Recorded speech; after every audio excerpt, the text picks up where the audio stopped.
everyone. Welcome to the information session for the 2024 Statewide Community Regrant Program. My name is Lilia Perez. I'm the Grants and Programs Manager at Arts Mid-Hudson. I'll be guiding us through the information for today's session.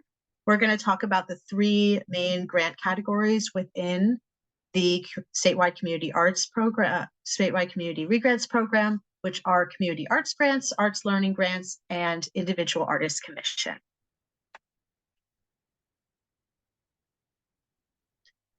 Again, I'm Lilia Perez. I'm the Grants and Programs Manager at Arts Mid-Hudson. And also on our grants team is Vanessa Capuccio-Bear, our Outreach Administrative Assistant. You can reach both of us at grants@artsmidhudson.org. And that's really the best place to send questions, especially if you're looking for a speedy reply. You can also call our office, 845-454-3222. And if you're unable to reach someone, you can leave a voicemail at extension 11, which is the grants voicemail.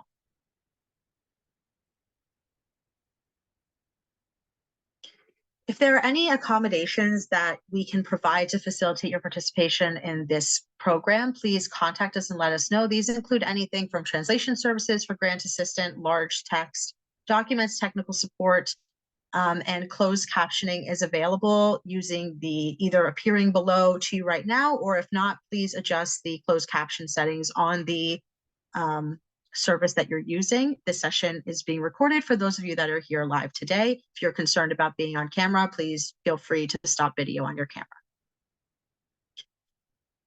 We offer an extensive amount of grant assistance to applicants of this program. It's really one of our proudest features of this program, and this is available to all applicants. And I'll just encourage you, and you'll hear me say this time and again throughout the session today, do not hesitate to take advantage of our grant assistance appointments that we offer. They're a great way to speak directly to us and get some direct feedback on what you're planning to apply for.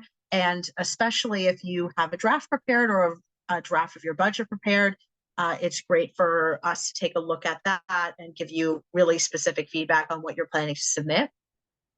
You can make an appointment at artsmidhudson.youcanbook.me. You'll find that link as well in our emails that are going out about this program on our website. And if you ever receive an email from grants@artsmidhudson.org, you can always find a link in the email signature there. There is also a proposal eligibility form linked on our website, which allows you to provide some brief information about what you're planning to apply for. And we will screen that and provide feedback to you and basically give you, it's a good way for us to catch if there's anything really glaring that could make your application have any kind of eligibility concern for our program. So please use that form. And if you have any questions about what we offer during these assistance appointments, please reach out to us via email. And just know these are also a great way just for us to get to know you and help you brainstorm and identify ways that you can improve what you're planning to submit and connect you with other individuals, artists, or groups that could be beneficial to your project or your work. In addition, we offer Zoom Q&A sessions, and there is an up-to-date schedule of those sessions on our website and a link to RSVP. If you're here today for the info session, you're already signed up to get the reminders for these Q&A sessions. It's the exact same Zoom access information for all of the sessions, and it was the same, the same one that we're using here today for the info session.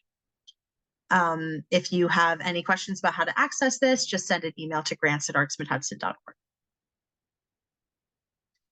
So today we're going to go over the purpose of the Statewide Community Regrants Program, important dates and details, and then I'll go in depth on each of the three categories: Community Arts Grant, Individual Artist Commission, and Arts Learning Grant. I'll provide some information about how you'll submit the proposal and some general grant writing tips. All right, so the Statewide Community Regrants are made possible with funds from a regrant program of the New York State Council of the Arts, known as NYSCA, with the support of the Office of the Governor and the New York State Legislature. We are so proud to be partnered with NYSCA to offer these regrant funds, and really they've been wonderful partners and supportive of us, so we just really appreciate their support. And really appreciate that they are very communicative with us and care about responding to community needs in our region. Arts Mid-Hudson administers this funding for Dutchess, Orange, and Ulster counties. This is a statewide program, so if you reside in another county, there is a arts council or arts service organization that is available to provide these funds to you for your county. Now, if you need help finding them, check on NISCA's website or just send us an email and I'll be happy to direct you to them. This program was previously called the Decentralization Grant Program, or DEC. So if you're familiar with that from the past, it is the same program, but with some updates and changes. And really, it's been streamlined a lot as well. So I want to kind of go over NISCA's values and then talk about how that goes into the program, this regrant program that we administer on their behalf. So NISCA believes that artists are at the center of the creative endeavor, that strong arts and cultural organizations are vital to connecting the arts to people's lives, and that every citizen in New York State can have a meaningful connection to creativity, and every community has a right to cultural self-determination. So that's really the core of NISCA's values, and I say that is very much a part of the way we're trying to run our statewide community regrant program. And this program was previously called the Decentralization Grant Program because it was seen as a way to decentralize the decision-making out of Albany or out of New York City, where NISCA is based, and give it to local regrant partners like Arts Mid-Hudson, who can assemble a review process that's based on community need and have more boots on the ground to reach out to people in our direct service area. So we administer, as I said, Dutchess, Orange, and Ulster counties. We're very focused on centering artists, arts groups, and arts organizations to be recipients of these funds, and center underrepresented artists, arts workers, and audiences, including Black, Latino, Indigenous, Asian, people of color, LGBTQIA, and/or disabled individuals. And the way we do this is especially through our local decision-making process, which is by peer review panel. I'll talk about that in a few minutes, but I'll say in short right now that Arts Mid-Hudson staff and board do not have a vote in determining who receives funding from the Statewide Community Regrant Program.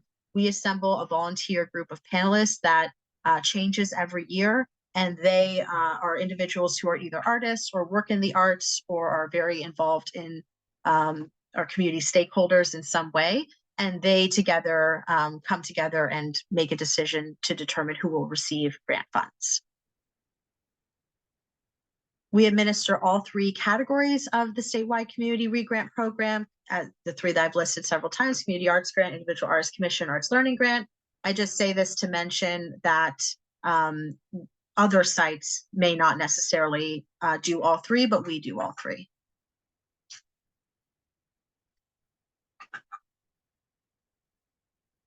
And applicants may submit up to one grant proposal per category for funding.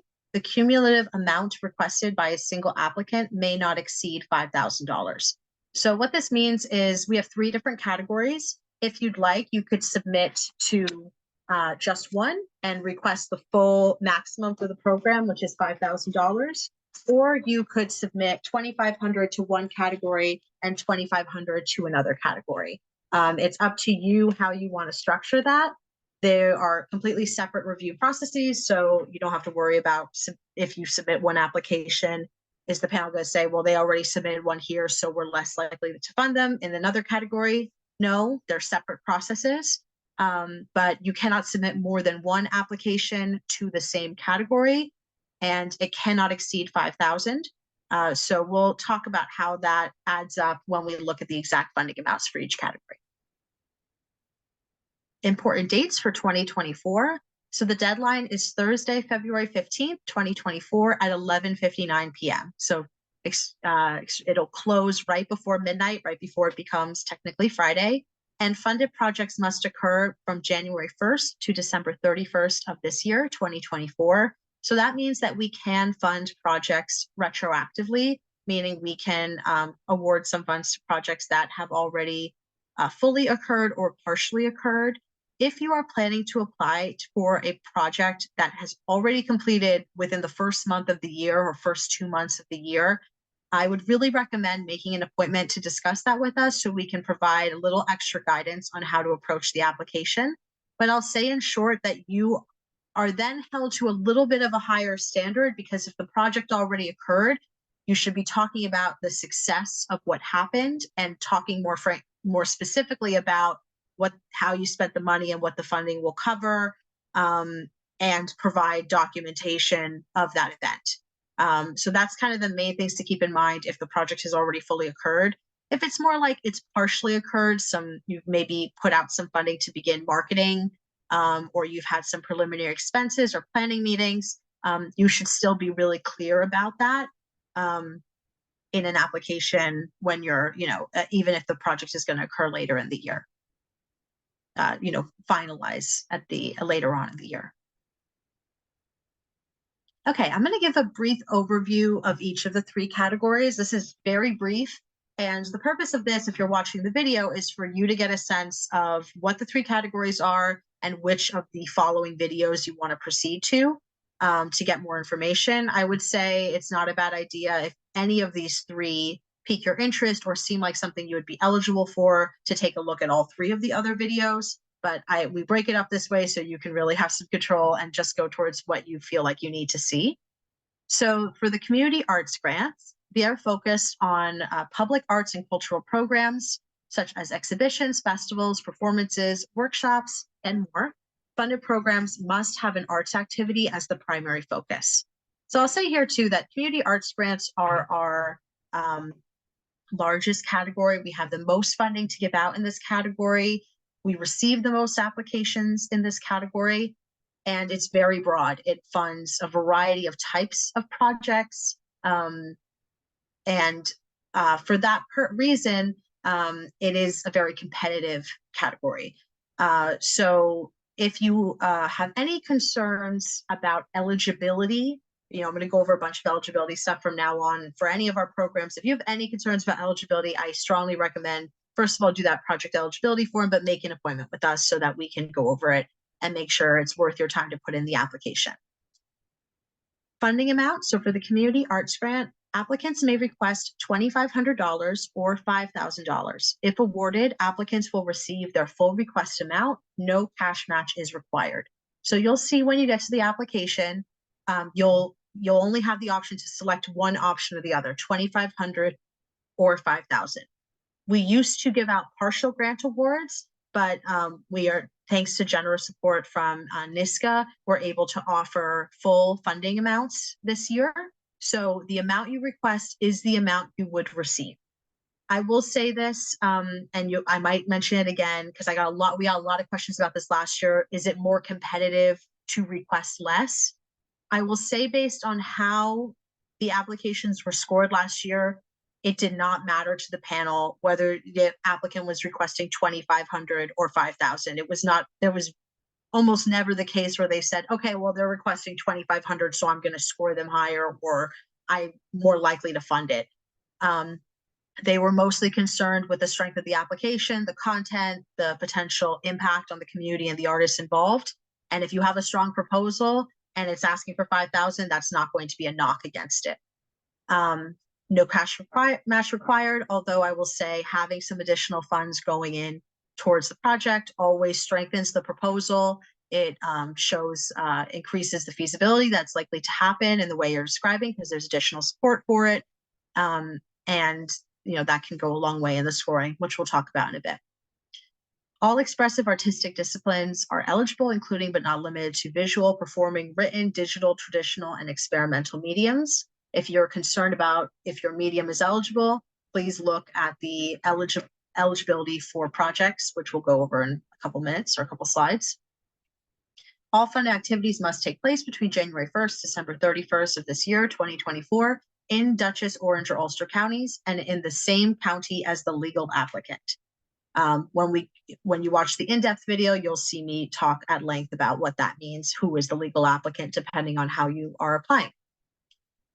Access. All activities must be open and promoted to the public for participation. So all community arts grants projects must be open to the general public. Some information about eligibility. So who are the eligible applicants for community arts grant? Nonprofit organizations with a primary address in Dutchess, Orange, or Ulster counties are eligible. Libraries, private universities, government entities, and tribal organizations are eligible. And individuals and unincorporated groups may apply directly as well and are eligible if they are applying with a partner nonprofit organization or with a nonprofit serving as their fiscal sponsor. So this is the one thing we get tons of questions about every year. I'll go in depth on fiscal sponsorship and community partnership in the in-depth arts, community arts grant video. So if you're an individual, please pay close attention to that so you can figure out what the best option is for you and your project. As far as who is ineligible, public school districts, public universities, New York State agencies and departments, and county level government agencies and departments, Arts Mid-Hudson, our staff and board, and for-profit organizations and LLCs. So if it's a for-profit organization, it's incorporated as anything other than a nonprofit organization, the organization is not eligible for these funds. And it would not be appropriate to apply under a nonprofit to try to get around that or use as a loophole. If you have any concerns about this, please reach out to me or to Vanessa. And NISCA or Red C applicants. So organizations that have applied directly to the New York State Council on the Arts or NISCA for funding for fiscal year 2024 are not eligible to apply to the Community Arts Grant. So if an organization has applied for fiscal year 2024, they would have already applied. You would know that you applied, the application came around in summer 23. You would have already submitted an application and know whether or not you received funding. If you applied, even if you did not receive funding, if you have applied, you are not eligible to apply directly for a community arts grant or any other category in this program. Okay, some overview information about the Individual Artist Commission. This grant supports an individual artist in the creation of new work, not the presentation of existing work. So this is really focused on awarding an individual artist funds so that they can create a new body of work. And you'll see that there is a public component to this project, but it is really secondary. The primary focus is the funding to the artist to create the new work itself. The funding amount is $2,500. There is no cash match required.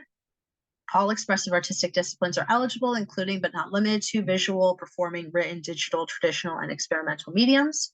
All funded activities must take place between January 1st and December 31st of 2024 in Dutchess, Orange, or Ulster counties, and in the same county as the legal applicant or the artist.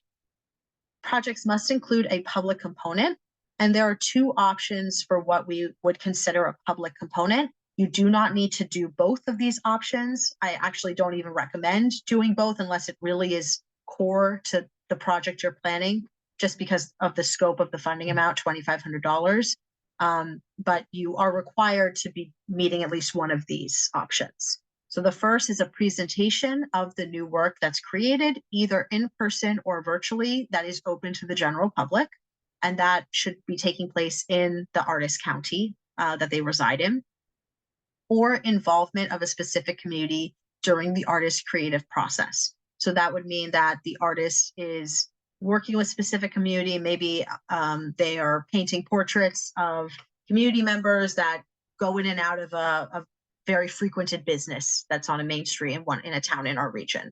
And so they are working with the public throughout the artistic process.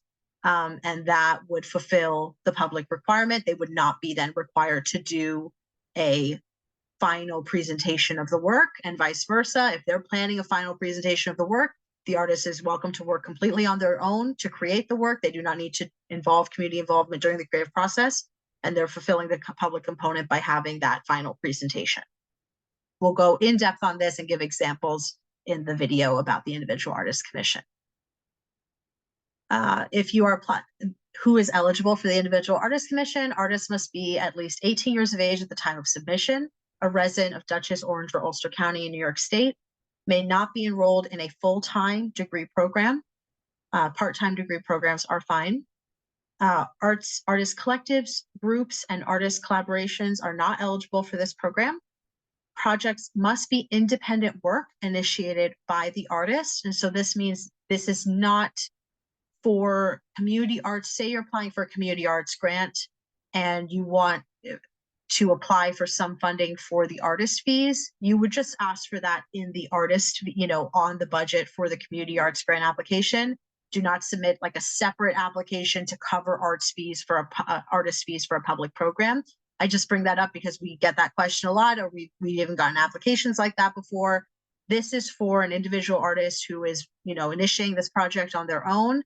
Maybe they have community support or partners in some way, but it should really be initiated by the artist to see out their vision and create their work, and not necessarily be for example, a property owner is commissioning somebody to create work for their lobby of their building, right? That would, I think that would really be in a gray area of whether the panel would view it to be eligible, because it's kind of not necessarily independent work initiated by the artist. Now, it's fine if there's a final presentation, but it should be really coming from the artist and clearly stated in the application. Artists who received the commission previously may apply again if their commission took place in 2022 or earlier. Artists who received the individual artist commission last year in 2023 are not eligible this year. Arts Learning Grant.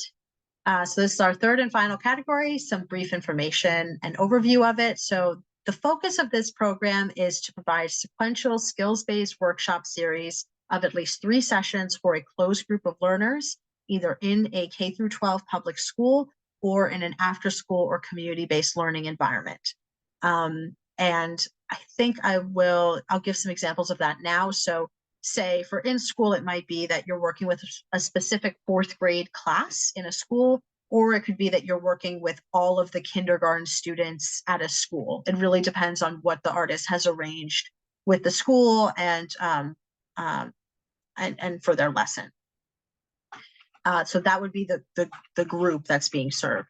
For community-based learning, it could be residents of a senior living facility, an existing class, like we funded an artist to come into an existing ESL class, a 4-H club, or any other kind of community club or association, volunteer group, Boys and Girls Club, Girl Scout troop, that kind of thing. An existing group where they're going to bring in an outside teaching artist to contribute and provide a sequential skills-based workshop series of at least 3 sessions to that group.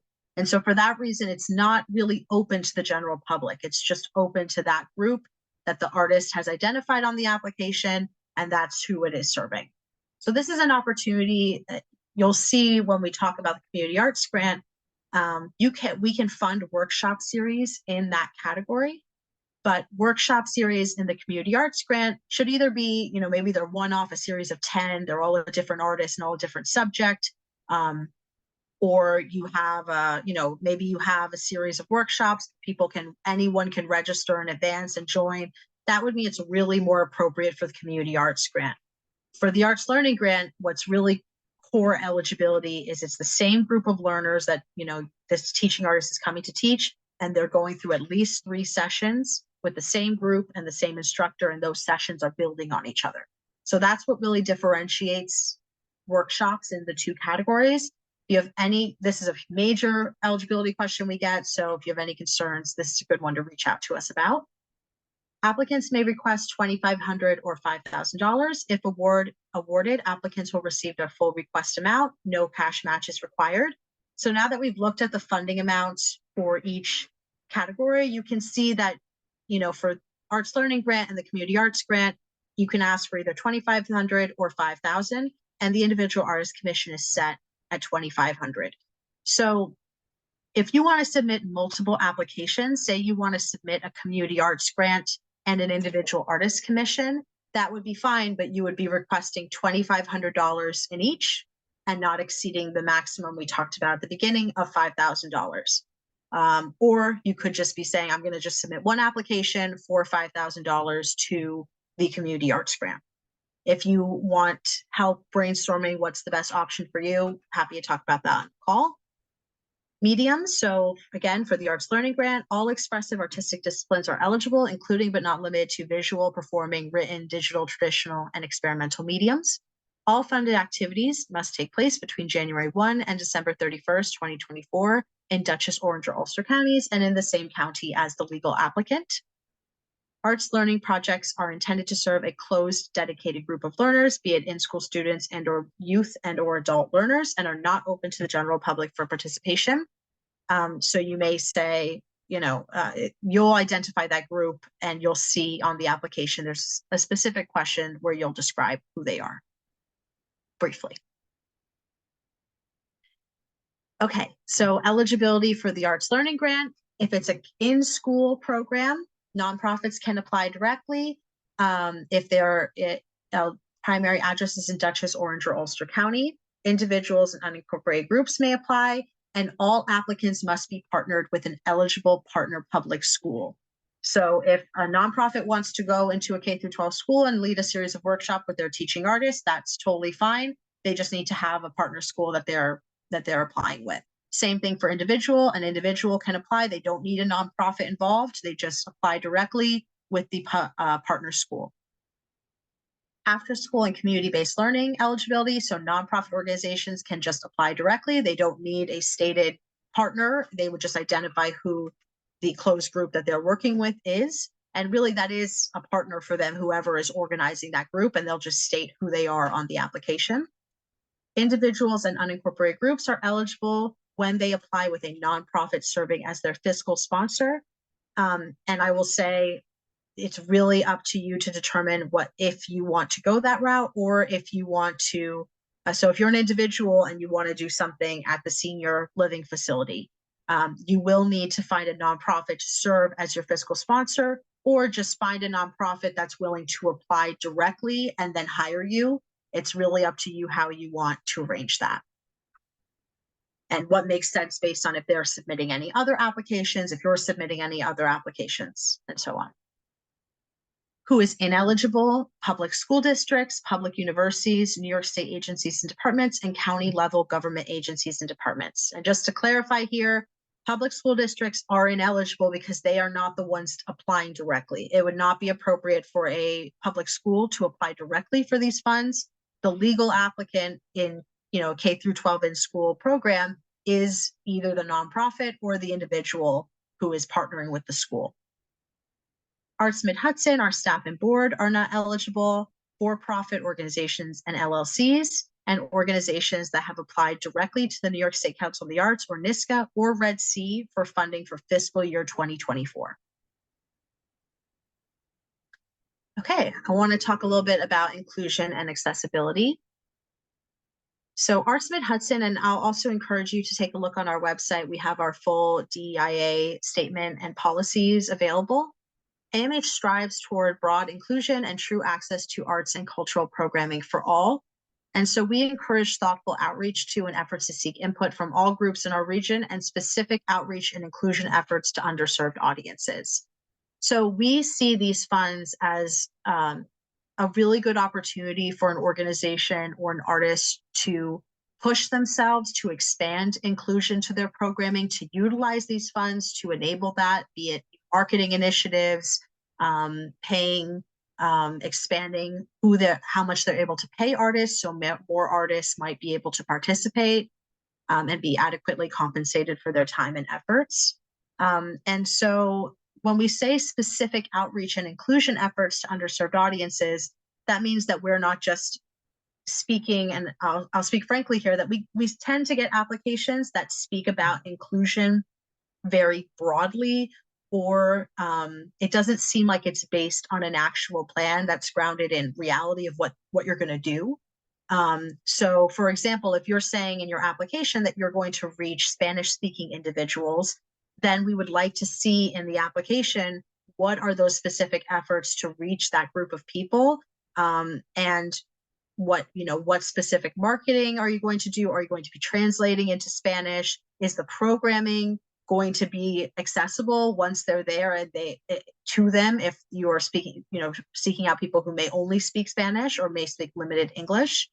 And is it relevant to the audience that you are putting these efforts in place to reach? Are you making efforts to make sure the programming is relevant and inclusive towards them? So that's just an example, and there are layers and layers of inclusion identifiers, and then all the intersections that exist of all of those identifiers that we group people under for the purpose of talking broadly for a program like this.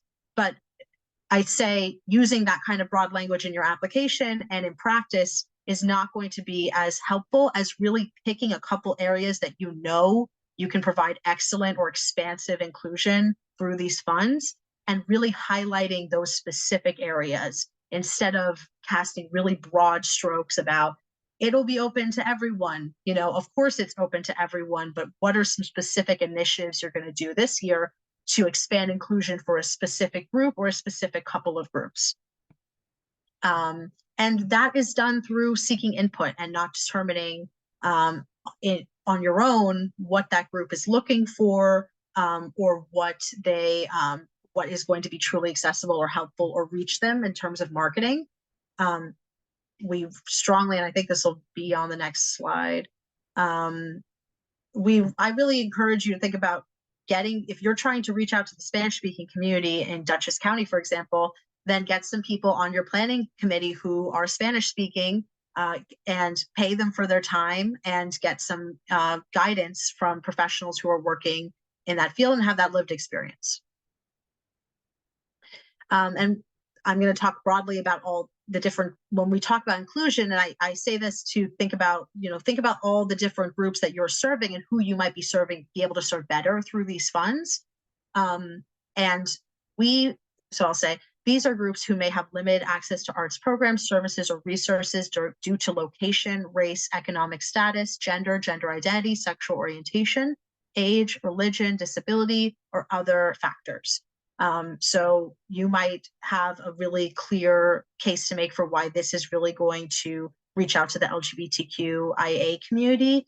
Another applicant might say this is really serving this specific rural community. It really is dependent on the applicant of what you want to put your resources into and why it's important for you to be more inclusive towards that specific group for this application.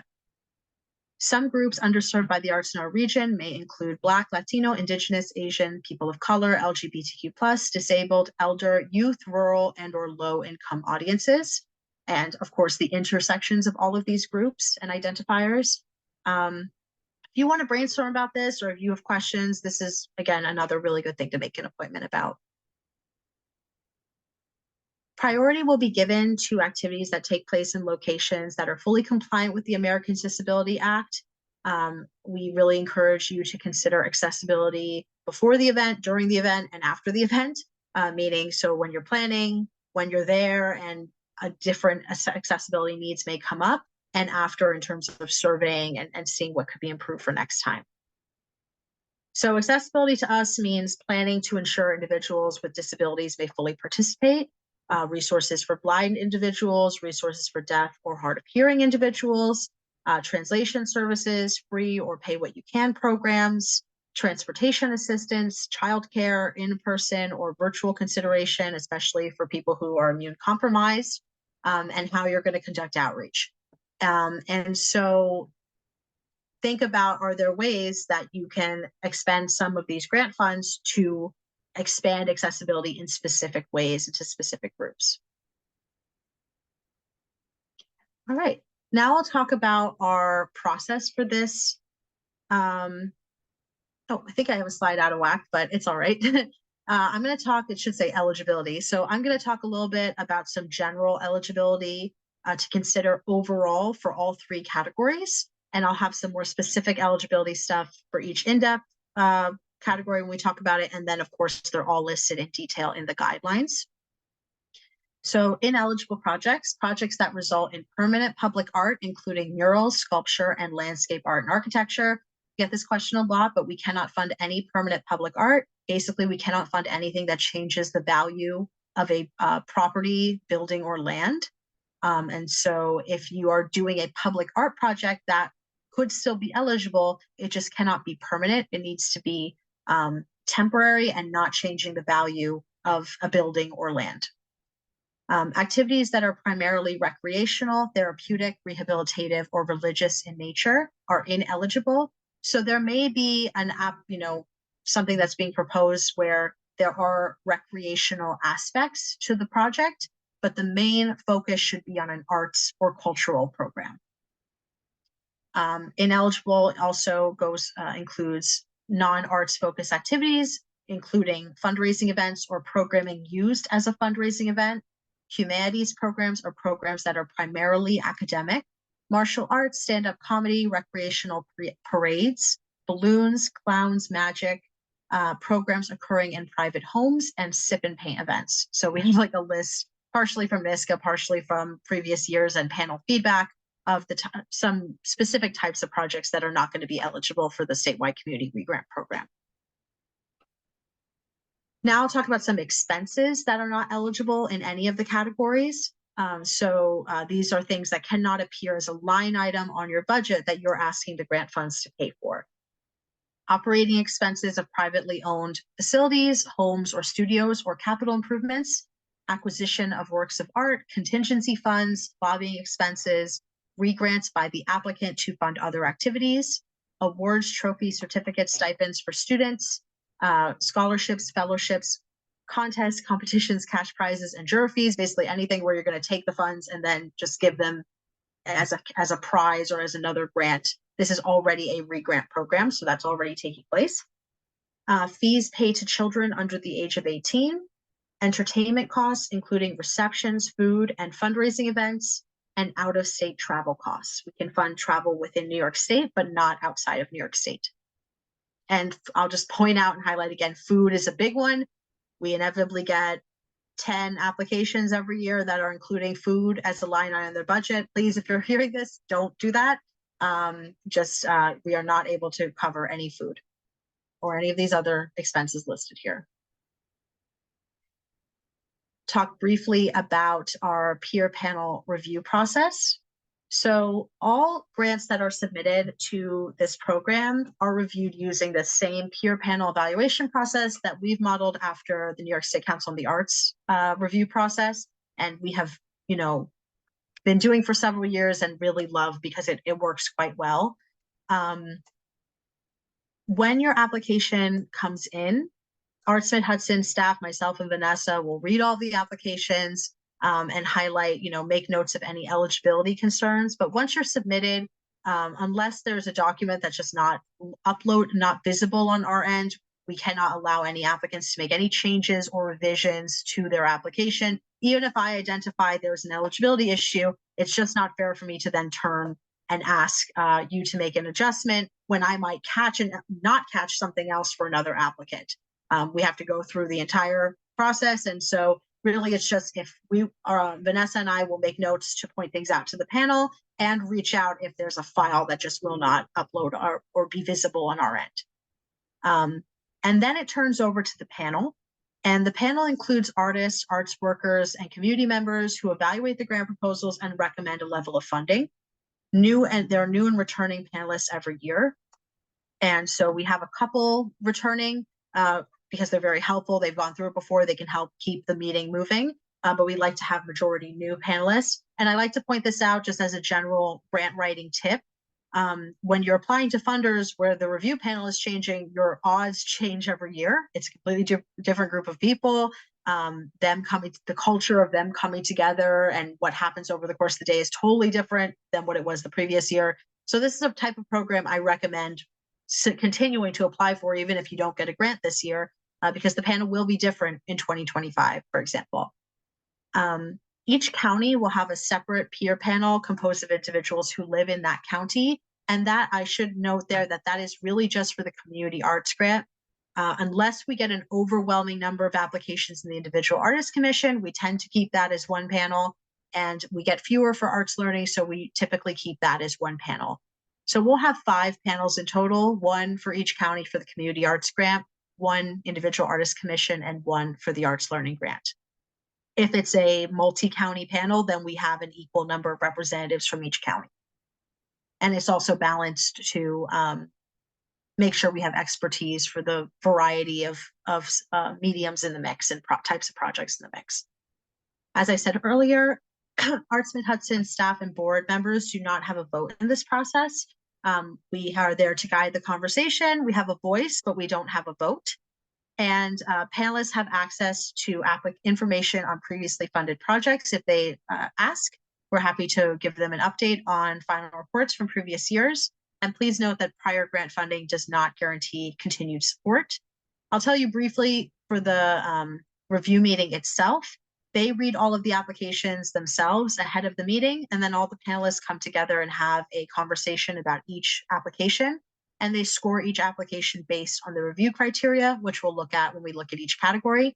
And they, so that's why, the review criteria is really important, because that is what they are using. Just as a general tip, the panelists are going to prepare for this by looking at the guidelines, which are the same guidelines that you're using now to write your application.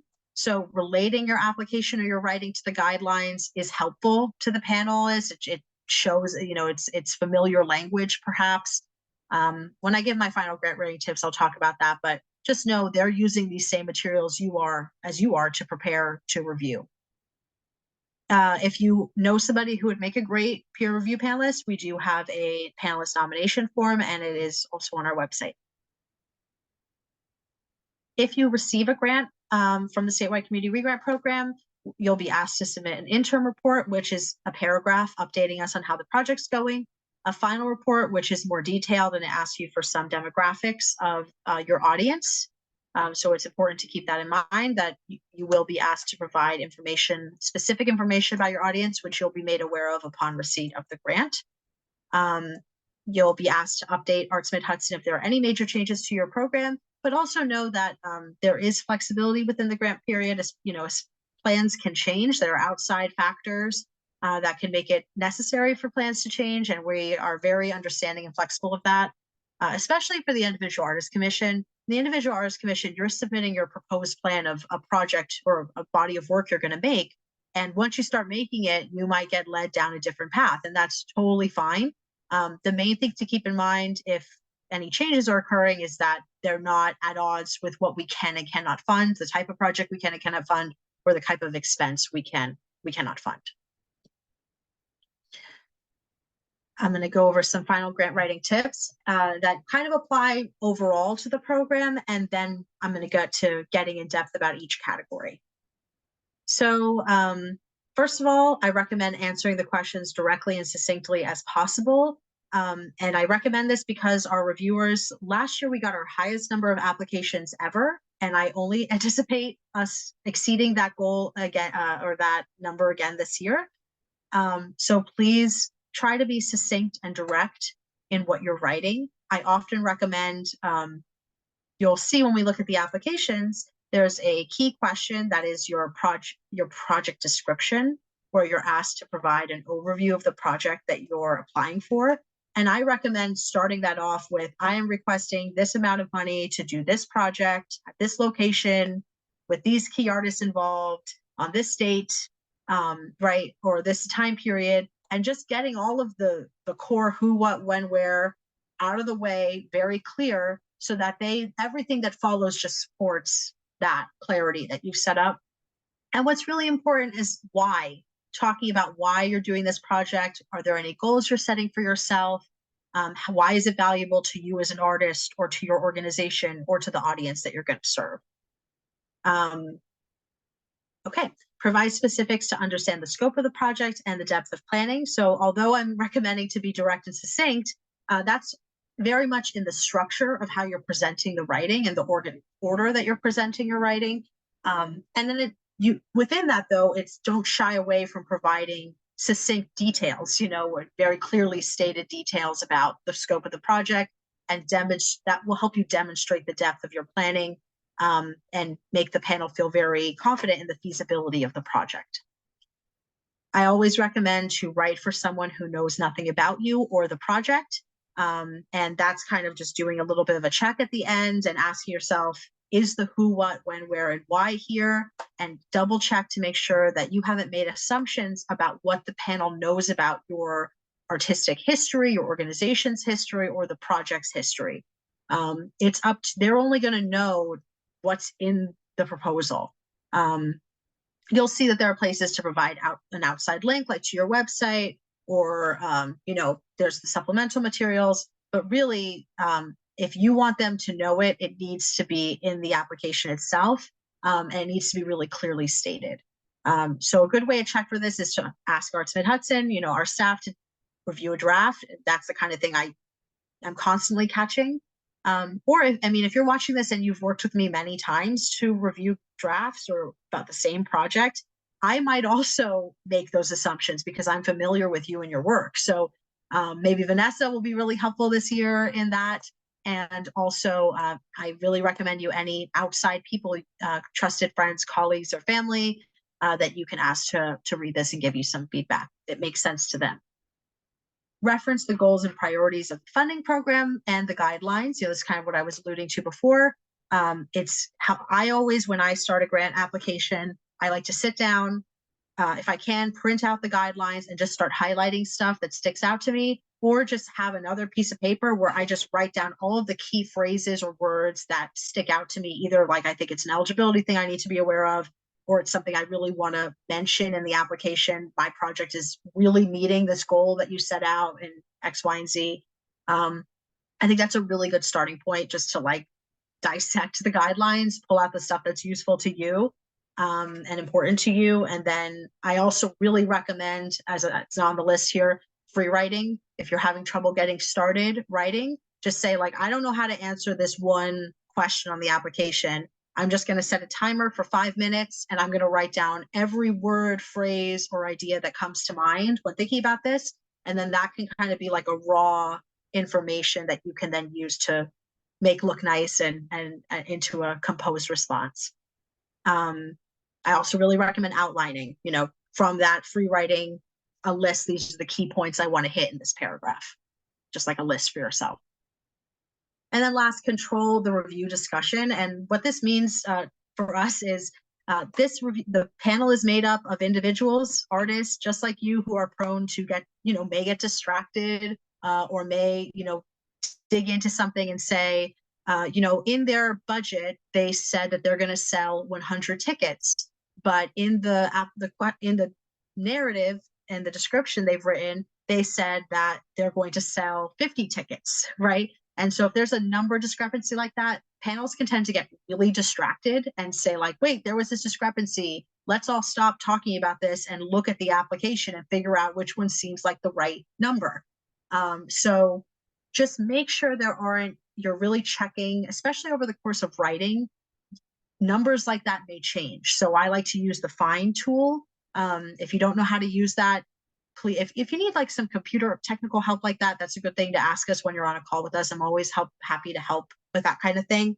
But the find tool is just, at least on Windows, you do Control F, and a little box comes up in the corner of your screen, and you can search a word, and it'll see wherever that appears in your document or on the web page. So if you know you had written 100 tickets and now it's changed to 50, you might just find 100 on the page and see like, let me make sure I change it everywhere where that number appeared previously. That's, you know, I could come up with a bunch of other tips, and really we do a grant writing workshop every year. So if you're interested in that for the future, please keep an eye out for that. And when we have one-on-one assistance, you'll get more personalized thinking like this, where we can give you some tips about what you're doing. And I'll pause that here to say this will be the end of the first video. And so now, based on what you've heard, if you want to proceed to all 3 of the in-depth videos or just one, you'll find those linked in the playlist for this video and in the description down below.